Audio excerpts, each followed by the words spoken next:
What's up, Zombie Talk 123? School starts for me tomorrow, very early this year. And yesterday was the deadline for draft picks to be signed. Now they can get a major league contract, they can get a bonus, and they'll start playing for a minor league affiliate team. But you see a lot of first round picks get major league contracts. And what that does, it does take a spot in their 40-man roster, but it might work out in the long run because it might save them money in the long run when you don't need to keep going different minor league contracts every year. You just have a contract for the next many years.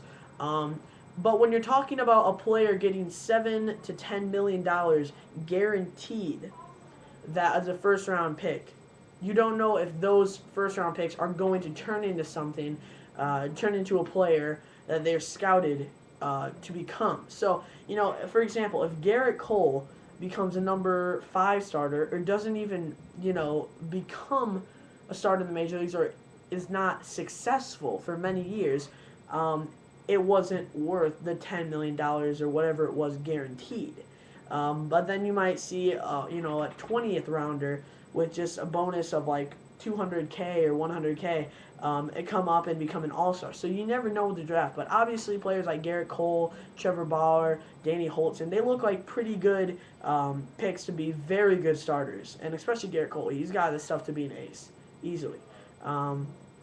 Garrett Cole, I think, is kind of the Shelby Miller of the draft a few years ago. But the thing with Shelby Miller is we got him later in the first round. Garrett Cole was a first overall pick. But I think tools-wise, they're pretty close. Garrett Cole obviously is a very dominant pitcher and can be a very dominant pitcher. The best pitcher in the draft, obviously, scouted-wise, was Garrett Cole. But my favorite pitcher in the draft was probably Trevor Bauer.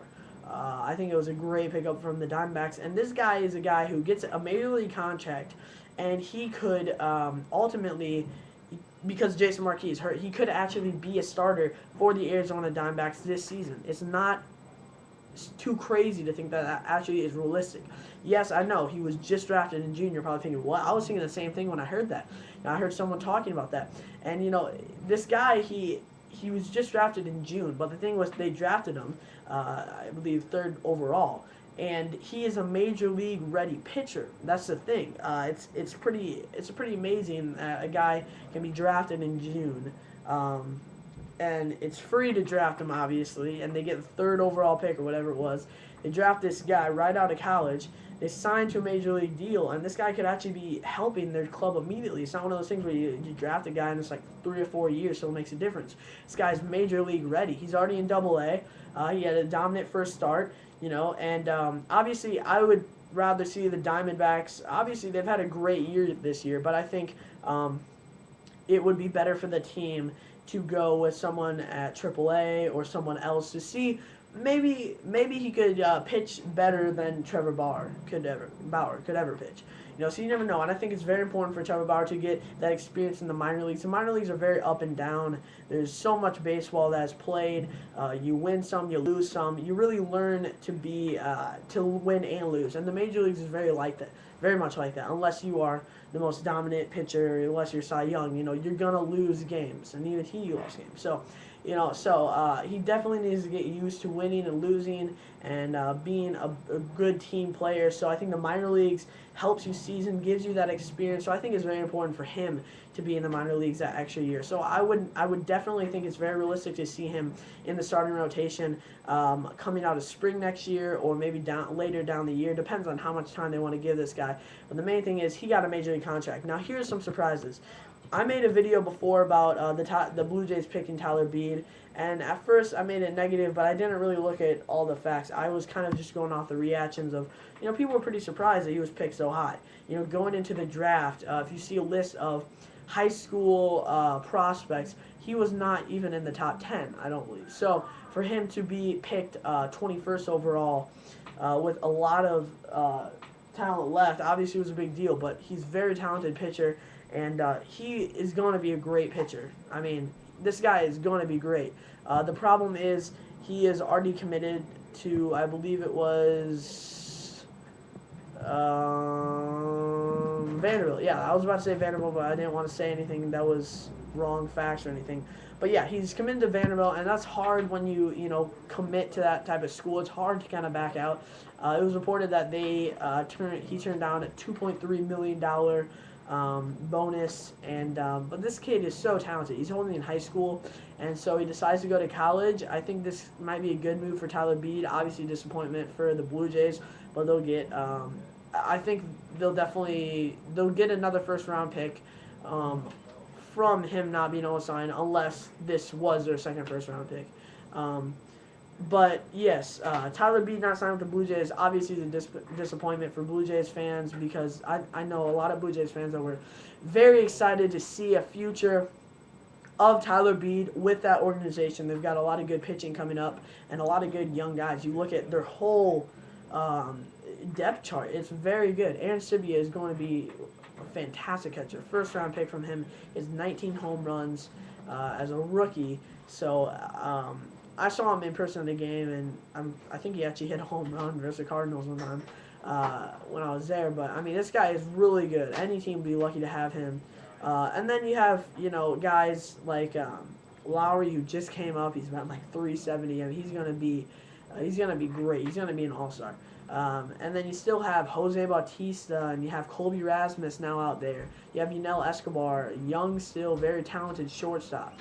You have a lot of talent, and we'll see what happens with Aaron Hill, and then you got some, veteran guys, Adam Lynn, who's, hit 30 home runs before, and so, some all-stars in there and scattered out, and some pretty good pitching. Ricky O'Meara anchors that staff, obviously, but for them to not be able to sign Tyler Beede, obviously it's disappointing, but we'll see what they get out of it next year. Maybe they draft him again as a freshman. I don't know if we've seen that too much, but the main thing is Tyler Beede. He definitely helped his stock, because he now gets to go to college, goes to Vanderbilt, and if he continues with his talent, he might be the first overall pick or in the top 5 picks for the next draft when he's done with college, out of college, whatever he chooses to do. Other news: the Brewers signed first-round pick Taylor Youngman.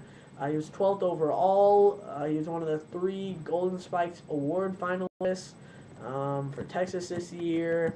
Pirates signed Josh Bell. Oh, no money thing on that. I don't know that yet. Pirates signed Josh Bell. This was their second rounder, very talented, for $5 million. And the thing about this is I'm happy for the Pirates. I'm a Cardinals fan, but I'm happy for the Pirates because they signed pretty much all their top picks, and they spent a lot of money on these last few years' drafts. So claps to the Pirates for spending money in their farm system and helping themselves. They've shown that they can win this year. It's going to take maybe a year or two, but they can win. I'm not exactly sure if they've gone the right way organizational-wise, selling off all these pieces like Jason Bay and all of them in their prime for prospects that really aren't any big-name prospects that are really going to they pretty much just got him for a lot of guys, but I don't. Most of the guys aren't making a difference yet, and probably won't make a huge difference at the major league level. But we'll see what happens. So congrats for them getting the high schooler Josh Bell, who was actually appeared to be a tough sign. So congrats to the Pirates. The Nationals signed Anthony Rendon. I love it for the Nationals that they were able to get Rendon 6th overall because he was actually projected to go 2nd overall. The Mariners actually saw them picking Anthony Rendon, like I just see them doing it. But then Danny Holtzen, he's a fantastic pitcher. So for them to get him, great pick from that too. But Anthony Rendon is he's the best hitter in the draft. And he should provide some good power numbers, and he could play 3rd and probably 2nd too. He's infielder. I don't really see him as short, but I could see him at 2nd or 3rd. We'll see what happens because they are planning on moving Ian Desmond to shortstop, and looking at trades for I can't remember his name now. Oh yeah, that might have been Ian Desmond. Oh, Danny Espinosa, excuse me. 2nd to short. I think they were talking about that, and shortstop Ian Desmond. They're talking about trading him. He's had a terrible year this year, but he had a pretty good year last year. So we'll see what happens with that. But the Nationals, to be able to get Anthony Rendon again, it's a major league contract. It's a $6 million bonus and $7.2 million guaranteed. And again, I could explain to you the major league deals, but you know, if you want to look it up yourself, you know, it's not that big of a deal. I'm just gonna read off some other signings. The Nationals signed first round pick Alex Myers, so they got 2 first round picks, and they signed up for $2 million. So good pick over there. He was the 23rd overall selection in the June draft. The Red Sox selected Meyer out of high school in 20th round of 2008. And see, that's the thing. You see, a guy like Tyler Beat, he doesn't sign now. He's just out of high school. And he could go to college and come back, and he might be the first overall pick. I mean, this guy was a 20th pick when he was in high school, and they obviously saw something out of him. And then if they were able to sign him then, though, wow, that would have been great. Because, you know, now he's a first-round pick, and it's like, should have signed him when he was a 20-round pick. But Red Sox signed first rounder Matt Barnes for $1.5 million. He's a right-handed pitcher with a 19th overall pick. 6'4", 21-year-old. He went to UConn College. Let's see here. The Reds signed first pick Robert Stevenson, 27th overall. He pitched back-to-back no-hitters this year and can reach 98 miles an hour. So, you know, for the Reds, they had such a good last year. They were so good last year that they got such a late pick this year. They were, you know, one of the last picks in the draft, which is very interesting. And then they're not having a great year this year. So, the Mariners signed Danny Holson. Very important. It's a 5-year deal worth $8.5 million and up to $10.6. The contract includes a $6.35 million bonus. Wow. That's a big contract. Thank God the Mariners got him. They really need him to anchor that rotation. You got Pineda, you got Hernandez, you have him, young players like Dustin Ackley, Justin Smoke when they traded Cliff Lee. They have some pretty good young guys, and you know, Ichiro, he'll be done in Seattle in a few years, and he'll probably spend his whole career there, but we'll see what happens. I could also see them trading him at the end, kind of his career, try to get a prospect or two out of him, or he'll probably end his career in Seattle. Who knows? But definitely an exciting team. They were so bad last year. They've had actually a pretty good year this year. After that, you know, other than that 17-game losing streak, they were right around 500, a little more. So, you know, a good year for the Mariners. It's funny, they traded for Brendan Ryan, and he's been one of their best hitters this year, average-wise, and he's played fantastic defense. The Rockies signed first-round pick, Tyler Anderson for $1.4 million. Let's see, 20th overall selection there. Red Sox signed Blake Swihart, $2.5 million, high school player, one of the top high school players in the draft pool. He's 26th overall. And a great pick for them catching. They're obviously looking for catching. And this guy, he has power, average, everything that you look for in a catcher. Great arm, too. So, obviously, a good pick for the Red Sox. Understandable that the Red Sox would pick a catcher considering all their catcher woes. I don't really expect them to go hard after Jose Reyes, after considering the fact that they spent so much money in Carl Crawford and Adrian Gonzalez. So, really, the only two positions that they don't have prime players at. I think Josh Reddick, unless they trade him in a deal for a big-name right fielder.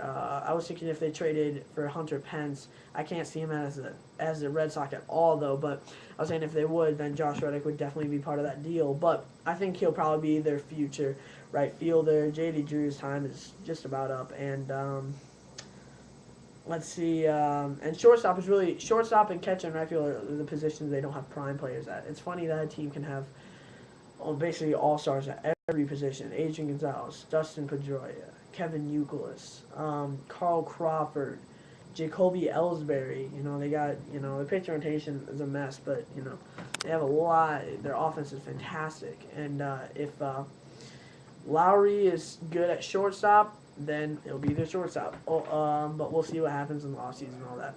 I need to end this video because it's about to end for me. Astros signed George Springer, who was, kind of looks like a Grady Sizemore, $2.25 million there. I like what Bubba Starling also signed, $7.5 million bonus. Francisco Lindor signed. I like what the Cardinals did, getting Colton Wong 2 weeks after the draft. All right, I'm going to be talking